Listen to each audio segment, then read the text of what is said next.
In 1963, Soviet scientists opened the tomb of Russia's most infamous ruler and found mercury levels 32 times above normal in his bones, evidence of systematic poisoning spanning decades. The man that everyone called paranoid was actually right all along. Welcome aboard Arnie's Brain Train. I'm Alex Arnold, and today we're looking at a man that history spent 400 years calling a monster. Before we get going, yes, I am using AI images. If that bothers you, there's the door. Secondly, I am going to be making a case that this so-called monster was actually the victim all along. If you want a more sanitized, cleaner version of the truth, there's other channels that do that, but that's not what we're about here. Facts over feelings, always. Everything I reference comes from peer-reviewed studies and historical documents, and all of my sources are in the description and in the pinned comment below, so you can verify everything that I'm saying.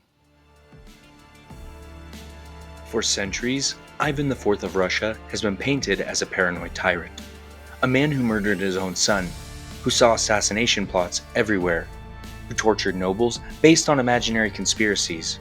Historians mocked his claims that enemies were poisoning his family. They called his security measures delusional and wrote him off as mentally unstable. But the forensic evidence says that Ivan was telling the truth. Modern toxicology reports now prove that his wife was poisoned. His own bones contain mercury levels at 32 times above normal. His paranoid belief in a conspiracy to destroy his family wasn't paranoia. It was accurate. Today we're looking at what Ivan tried to tell everyone, and we're letting the physical evidence speak for itself.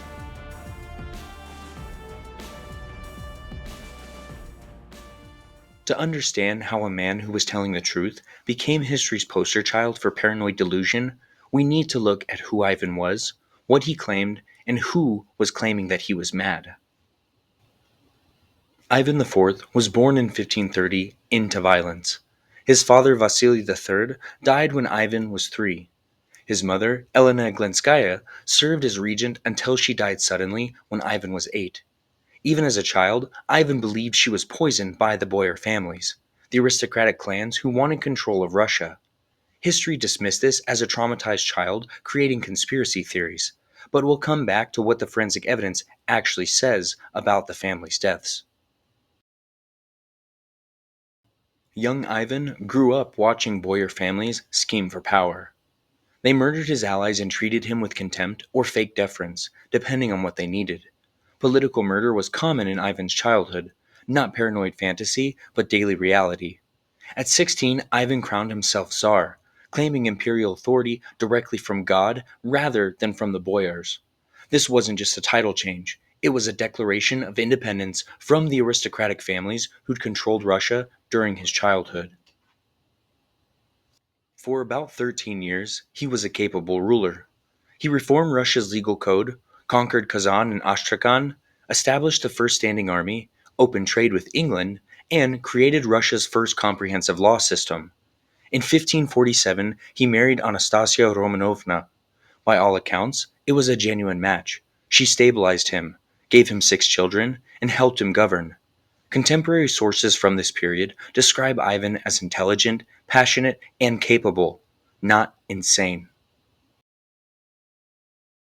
Then, in August 1560, Anastasia suddenly dies. She was only 30 at the time, and this is where the story splits into 2 completely different narratives. On one hand, Ivan declared publicly that Anastasia had been poisoned by enemies at court, specifically members of the boyar class who wanted to destabilize his rule. He said that this wasn't an isolated incident, but part of a broader conspiracy. He also believed that his own life was in danger, demanded investigations, and began to take extreme security measures. On the other hand, mainstream history's version is much simpler. Ivan, consumed by grief, invented a conspiracy theory to cope with his wife's natural death. There was no evidence of poisoning. The boyars weren't plotting against him. He was just a grieving husband spiraling into madness, seeing enemies that didn't exist. Historians pointed to his behavior after Anastasia's death as proof. He established the Oprichnina in 1565, a state within a state with its own army loyal only to him. He confiscated boyar lands and redistributed them to his enforcers. He became increasingly violent and unpredictable. He ordered the campaign against Novgorod in 1570, suspecting the city of treason. He raged about poison conspiracies constantly. So, traditional history's verdict? Classic paranoid delusion. The man was clearly insane. But what if all of the paranoid action was actually a rational response to a real threat and a real poisoning? The accusations against Ivan define his entire legacy. First, that he imagined his wife was poisoned when she died of natural causes. Second, that he invented a vast Boyer conspiracy that didn't exist. Third, that his madness manifested in unpredictable rages, erratic behavior, and physical tremors. Fourth, that he became so paranoid that he struck and killed his own son, Ivan Ivanovich, in 1581 over a minor dispute. And fifth, that his establishment of the secret police was tyranny for its own sake. He's remembered as paranoid, delusional, and murderously insane. But before we test these claims against the physical evidence, we need to ask ourselves, who was calling Ivan paranoid? Who was accusing him? The answer tells a lot about how historical narratives are crafted. Foreign observers, English merchants, German diplomats, Polish ambassadors, provided most of the Western accounts of Ivan's reign. According to historian Isabel de Madariaga's comprehensive work, Ivan the Terrible, First Tsar of Russia, published by Yale University Press, these accounts are riddled with secondhand rumors and political bias.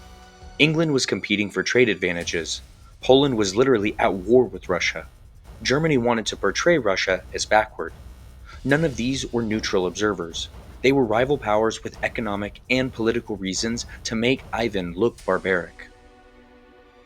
Then there's Prince Andrei Kurbsky, Ivan's former friend who defected to Poland in 1564 and spent the rest of his life writing letters denouncing Ivan as a paranoid tyrant, a traitor justifying his betrayal by calling his former ruler crazy.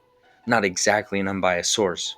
And finally, later historians under the Romanov dynasty who overthrew Ivan's line and needed to make the previous dynasty look bad to legitimize their own rule.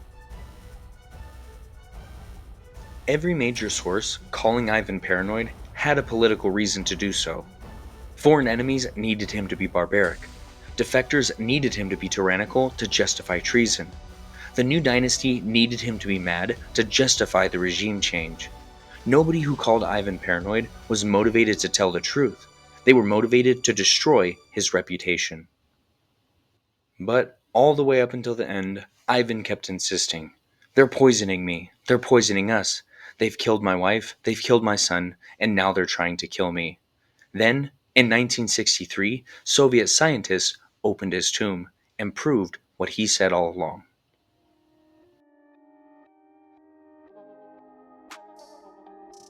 In April 1963, during renovation work at the Archangel Cathedral in Moscow's Kremlin, Soviet authorities opened the tombs of Ivan IV, his son, Ivan Ivanovich, and his first wife, Anastasia Romanovna. They assembled a team of archaeologists, forensic anthropologists, and toxicologists to settle centuries old historical debates with modern science. When they first opened Anastasia's tomb, they found her remains extremely well preserved. They took bone samples and sent them out for chemical analysis. The results showed elevated mercury levels. Anastasia had been poisoned. Ivan had been telling the truth about his wife from the very beginning. Then they opened Ivan's tomb and analyzed his bones. According to research published by V.I. Alexandrovskaya and the Soviet forensic team, later documented in multiple peer-reviewed studies, including work cited in the Kremlin's Poison Workshop by Boris Volodarsky, Ivan's skeleton contained mercury levels at 32 times higher than normal. This wasn't medicine or environmental exposure. This was systematic poisoning over years, probably decades. The conspiracy that Ivan claimed existed was completely real. When they analyzed Ivan Ivanovich's remains, the son that Ivan supposedly killed in a paranoid fit of rage, he also had elevated mercury levels. Ivan's entire family was being targeted. Soviet forensics had finally vindicated everything that Ivan had been saying. The paranoid delusions were accurate threat assessments. The imaginary conspiracy was real. The wife that he said was poisoned had been poisoned. At the end of the day, he was being slowly murdered while everyone called him crazy. To understand what this means a little bit deeper, we need to take a look at what chronic mercury exposure actually does to a human being. Mercury accumulates in tissues over time and devastates the nervous system. The physical symptoms include severe joint pain. Ivan was described as having difficulty walking in his later years, tremors, contemporary accounts mention Ivan shaking hands, loss of motor control, his handwriting deteriorated, and progressive weakness. He needed help moving toward the end. The neurological symptoms include personality changes, specifically increased aggression, documented in Ivan's case, memory problems and confusion, documented, difficulty concentrating, noted by contemporaries, sensory disturbances, including visual and tactile hallucinations, and the psychiatric symptoms, paranoia, though it wasn't paranoia when they really were poisoning him, anxiety and depression, documented, unpredictable mood swings, his most noted trait, and explosive anger, his most notorious trait. Every symptom of Ivan's so called madness matches chronic mercury poisoning. His brain was being chemically damaged while he was aware that his enemies were doing it and nobody believed him. Based on the forensic evidence, here's what actually happened. Anastasia was poisoned and died in 1560. The official story was fever, but her bones tell the truth. Someone with access to the royal household, servants, physicians, people that the family trusted, was contaminating her food or her drink. The Boyar families, who had the most to gain from destabilizing Ivan's rule, had the means and the motive. The conspirators then continued this campaign against Ivan himself. The mercury was probably administered in small doses over years. To observers, it looked like premature aging and increased instability. To Ivan, who suspected poisoning from the start, it confirmed his suspicions. But his deteriorating condition made him seem less credible. Ivan Ivanovich was also poisoned, whether to eliminate the air or through exposure from living in a contaminated environment. The dynasty was being systematically destroyed through an assassination campaign that lasted decades and claimed at least three members of the royal family. What were Ivan's responses to all of this?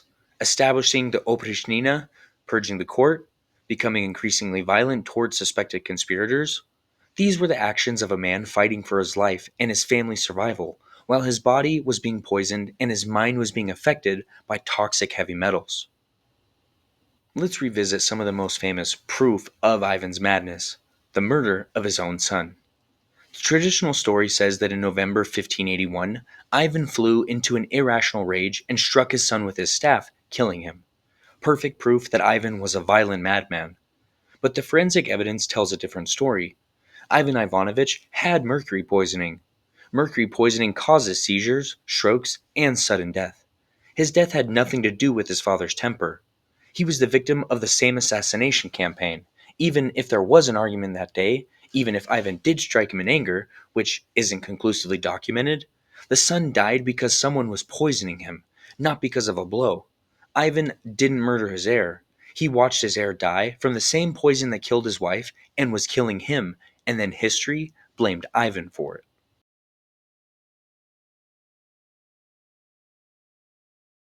So if Ivan was right about everything, why does history still remember him as a paranoid monster? Because his enemies won the propaganda war. And understanding how requires looking at what happened after his death and comparing him to his other contemporaries. First, let's just establish that when you're being mercury poisoned to death, you can't exactly write a compelling defense for yourself. Your hands will shake, your mind falters, and you become the very image of instability that your enemies want people to see.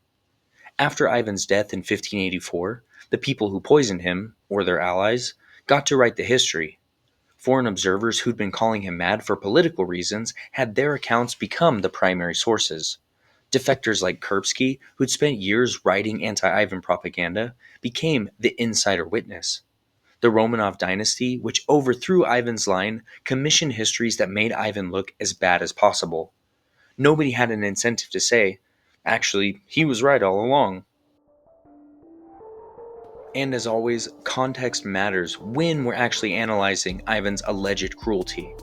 England's Henry VIII executed between 57,000 and 72,000 people during his reign, including two of his wives. He broke from Rome, dissolved monasteries, and killed anyone who disagreed with him, including his closest friend Thomas More. But Henry gets to be Henry VIII, not Henry the Terrible. Frances Catherine de' Medici orchestrated the St. Bartholomew's Day massacre in 1572, killing between 5,000 and possibly 30,000 Protestants. Spain's Philip II ran the Inquisition and massacred entire Dutch cities. But why don't any of them get the terrible label that Ivan does? Well, because Ivan's enemies wrote the story. Because Russia was seen as foreign and barbaric by Western Europe. Because Western European historians had political reasons to portray him as uniquely evil.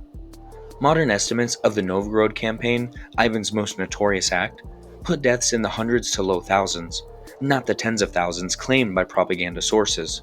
Was it brutal? Yes. But was it worse than what England, France, and Spain were doing to their own rebellious subjects? No.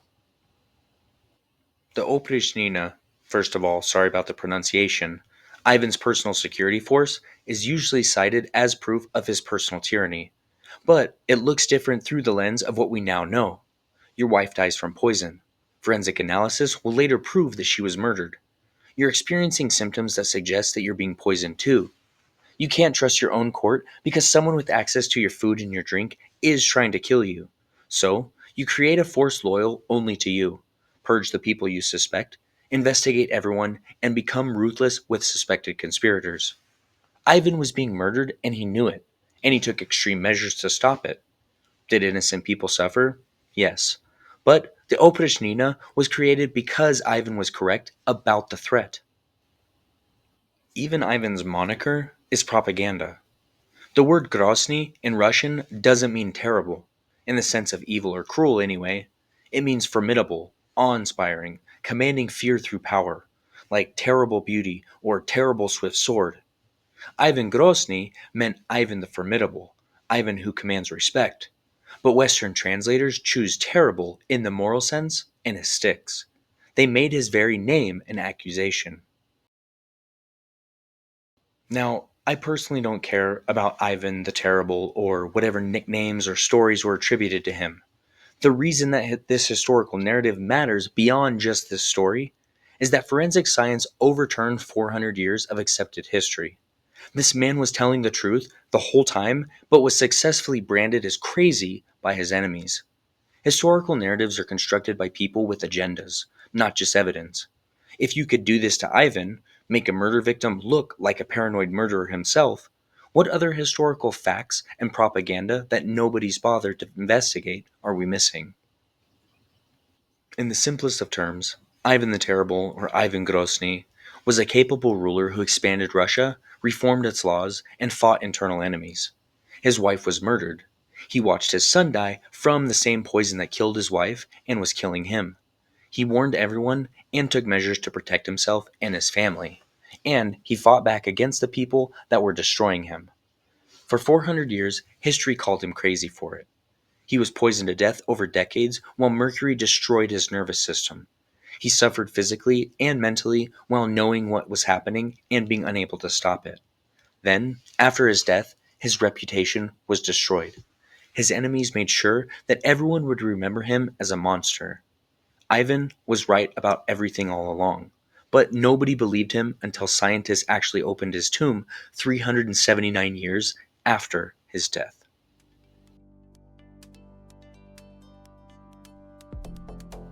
Now comes that part of the show where we contextualize and summarize everything that we've talked about today. The accusations against Ivan. He was paranoid about his wife being poisoned. He invented a conspiracy that didn't exist. His madness was mental instability. He murdered his own son in irrational rage, and his security measures were tyrannical overreach. What the forensic evidence actually shows is that Anastasia was poisoned. Mercury in her bones proves it. The conspiracy was real. Ivan himself had 32 times normal mercury levels. His madness was mercury poisoning destroying his nervous system. His son was also poisoned, probably died in the same campaign. His security measures were rational responses to actual assassination attempts. I know at this point it's repetitive, but Ivan was right about his wife being murdered by enemies at court. about being targeted by a conspiracy to destroy his family, about being actively poisoned himself, about the danger to his son and heir, and about the need for extreme security measures. History was wrong about calling his threat assessment paranoia, about dismissing the poison conspiracy as delusion, about attributing his behavior to insanity instead of neurotoxicity, about blaming him for his son's death, and about portraying his defensive measures as offensive tyranny. For 400 years, historians used Ivan as an example of paranoid delusion and how rulers descend into madness. They made his name synonymous with irrational cruelty, but he was telling the truth. He was a victim of an assassination campaign, both literal and reputational. Someone poisoned his wife to death. Someone poisoned him for decades, destroying him. Somebody probably poisoned his son, and then somebody, maybe the same people, maybe their allies, successfully convinced the world that Ivan was crazy for believing it. This is what propaganda can do, and this is why we question narratives. This is why physical evidence matters more than accepted history. Ivan the Terrible wasn't terrible. He was right, and it took forensic science to finally prove it.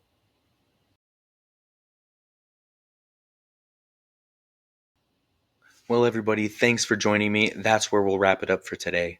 If you want to check out any of my sources, as always, the reports from the 1963 investigation, the historical analysis, the mercury poisoning research, it's all linked in the description or in the pinned comment below. Go ahead, read it for yourself, verify everything. Don't just take my word for it. If you want to see more evidence-based historical investigation, subscribe to Arnie's Brain Train and help this channel grow. If there's something that I can improve, research depth, presentation style, whatever, drop a comment. Every subscription and every comment helps me do deeper research and challenge more accepted narratives. Finally, this channel is all about delivering facts over feelings, evidence over comfortable lies, no matter whose reputation is getting reconsidered. I'm Alex Arnold, and thank you so much for riding along on the brain train while we vindicated a man that history spent 400 years calling crazy. Join us next week as we look at yet another story where the official version of the story might not be the true version. I'll see you on the next adventure, and remember, the world isn't always this simple, but it's always this interesting. We'll see you there. Bye.